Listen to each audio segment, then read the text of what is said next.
सिंह जी को भारत रत्न दो, भारत रत्न दो। पूज्य पंडित प्रेमनाथ डोगरा जी को भारत रत्न दो, भारत रत्न दो। पूज्य पंडित प्रेमनाथ डोगरा जी को भारत रत्न दो, भारत रत्न दो। श्यामा प्रसाद मुखर्जी को भारत रत्न दो, भारत रत्न दो। भारत रत्न दो, भारत रत्न दो। भारत रत्न दो, भारत रत्न दो। श्यामा प्रसाद मुखर्जी को भारत रत्न दो, भारत रत्न दो। पूज्य पंडित प्रेमनाथ डोगरा जी को भारत रत्न दो, भारत रत्न दो। महाराजा हरि सिंह जी को भारत रत्न दो, भारत रत्न दो। महाराजा हरि सिंह जी को महाराजा हरि सिंह जी को महाराजा हरि सिंह जी को पूज्य प्रेमनाथ डोगरा जी को पूज्य प्रेमनाथ डोगरा जी को महाराजा हरि सिंह जी को पूज्य प्रेमनाथ डोगरा जी को भारत रत्न दो, भारत रत्न दो जी को महाराजा हरि सिंह जी को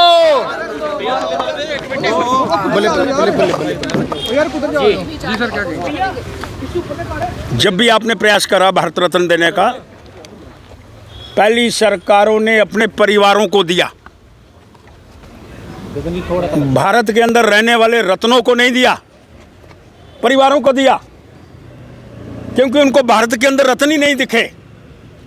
जब भी कोई बात हुई तभी अपने परिवारों को देने का प्रयास करा। ये पहला देश का प्रधानमंत्री आया जिसने कोई भी कास्ट कलर क्रीट नहीं देखी। अगर किसान का नेता था श्रीमान चौधरी चरण सिंह जी, तो एज ए किसान नेता होने पर, देश का भूतपूर्व प्रधानमंत्री होने पर उसको देने का प्रयास करा। उसने नहीं देखा ये मेरी पार्टी का है कि नहीं है।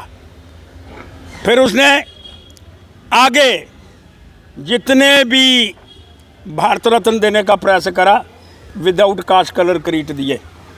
और उस कास्ट कलर क्रीट के अंदर एक भूतपूर्व प्रधानमंत्री श्रीमान नरसिम्हा राव जी, जिसने अच्छे फैसले लिए, बढ़िया फैसले लिए, और देश ने उस समय पहले सोना गिरवी रखा हुआ था,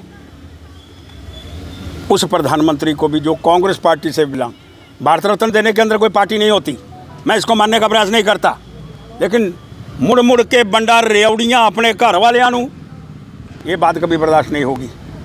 लेकिन उसके बाद स्वामीनाथन, जिसने हरी क्रांति लाई, उस स्वामीनाथन को भी भारत रत्न देकर के सम्मानित करा कि जब हम घर के अंदर अनाज पैदा नहीं कर सकते थे, जब हमारे घर के अंदर अनाज नहीं था, बाहर से एक्सपोर्ट होता था, एक ऐसी हरी क्रांति का उदय करा जिस हरी क्रांति के माध्यम से पूरे का पूरा हरियत पूरी की पूरी क्रांति इस सारे विषय के ऊपर आई।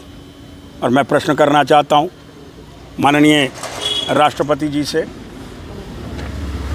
मैडम जी, एक ऐसा व्यक्ति महाराजा हरि सिंह जी, जिसने विलय कराया जम्मू कश्मीर के अंदर और साजिश रची गई उसके खिलाफ जवाहरलाल नेहरू के माध्यम से दिल्ली के अंदर, और शेख अब्दुल्ला को आगे लाने का प्रयास हुआ, आज वो नज़र के अंदर क्यों नहीं आ रहा? आज महाराजा हरि सिंह हमारे पूर्वज, जिसने हिंदुस्तान के साथ हमको मिलाने का प्रयास करा, फौजें लेकर के डट करके मुकाबला करा, और डट करके मुकाबला करने के उपरांत विजय प्राप्त करी। जोरावर सिंह जी का भी नाम उसमें लेने का प्रयास करना चाहता हूँ। लेकिन एक बात बड़ी स्पष्ट है, उनको अनदेखा करने की बातें क्यों की गई? महाराजा हरि सिंह जी, पूज्य पंडित प्रेमनाथ जी डोगरा, जिनका सर्वस्व पूरा लौटा दिया जिन्होंने, उनको भी भारत रत्न देने की बातें। और जिस बंदे ने यहाँ पर वीज़ा तोड़ा, जब यहाँ जम्मू कश्मीर के अंदर एंट्री होती थी तो वीज़ा लगता था, वीज़ा जैसे बाहर कंट्री के अंदर जाना पड़ता था, वहाँ वीज़ा चाहिए था, और यहाँ वीज़ा तोड़ करके श्यामा प्रसाद मुखर्जी यहाँ हुए बलिदान मुखर्जी, वो कश्मीर हमारा है, आज उसको भूल गए हम। श्यामा प्रसाद मुखर्जी को भी हमको याद करके उसको भारत रत्न देने का प्रयास करना होगा। और मैं इसलिए मांग करना चाहता हूँ कि जो 3 बड़ी बड़ी डिग्नेटरीज इनके विषय के अंदर विचार करते, इनको सम्मान, इज़्ज़त, जिन्होंने अच्छे काम करे हैं, महाराजा हरि सिंह जी और पूज्य पंडित प्रेमनाथ डोगरा जी, और हमारे जितने भी बड़े बड़े नेता यहाँ के हुए हैं, उनको भारत रत्न मिलना चाहिए।